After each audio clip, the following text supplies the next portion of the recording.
It's your Cryptkeeper Nigel Watson, back with a rundown of July's schedule.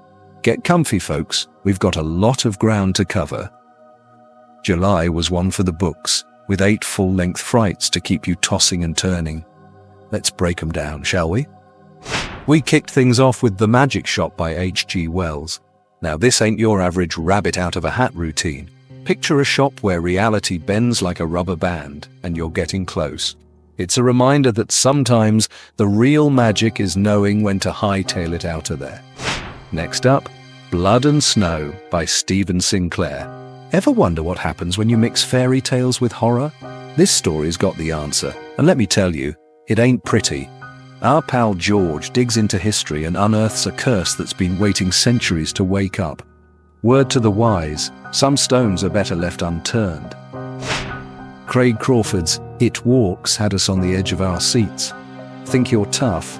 Try being an elite operative in a wilderness where something unseen is hunting you. It's a chilling reminder that in nature's game, we're not always at the top of the food chain. Lovecraft's In the Vault brought us back to classic horror. Poor George Birch learns the hard way that karma's got a long memory, especially when you're trapped in a tomb with some not-so-happy campers. Let that be a lesson: always double-check your work, especially if your clients are, well, dead. Colonialism by Stephen Sinclair took us to the stars, but the horror was all too human. Commander Jim thought he was top dog in the galaxy, but he soon found out the universe has its own way of dealing with bullies. It's a grim reminder that no matter how far we go, our actions always catch up with us. P.J. Blakey Novis kept us in space with The Pioneer. Ever feel alone? Try being on a starship in the depths of space when something decides to pay a visit. It's enough to make you appreciate Earth, warts and all. We rounded off our full-length features with The Isle of the Torturers by Clark Ashton Smith. King Fulbra thought he was escaping one nightmare, only to land smack dab in the middle of another. Talk about out of the frying pan and into the fire. Last but not least, The Martian by Stephen Sinclair had us questioning everything we thought we knew. A mob boss and a professor uncover an ancient prophecy, and let's just say, sometimes ignorance really is bliss. Now, for you visual types, we cooked up some spine-tingling trailers. It Walks, The Pioneer, The Martian and The Isle of Torturers got the full cinematic treatment in both landscape and portrait. It's like a preview of your next nightmare, folks. Check them out and let me know what you think.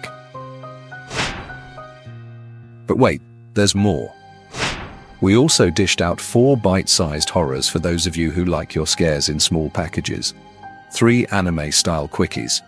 The Kitchen, War Shadows, and The Evil Book proved that terror comes in all flavors. And for those who like a little more meat on their bones, we served up Destiny by Stephen Sinclair in 3 chilling part in YouTube Shorts format. But here's the big news. We're opening our doors to more talent, becoming a hub for modern horror and dark fantasy. With AI in our corner, we're bringing nightmares to life like never before. It's a whole new world of horror, and you're all invited to the party.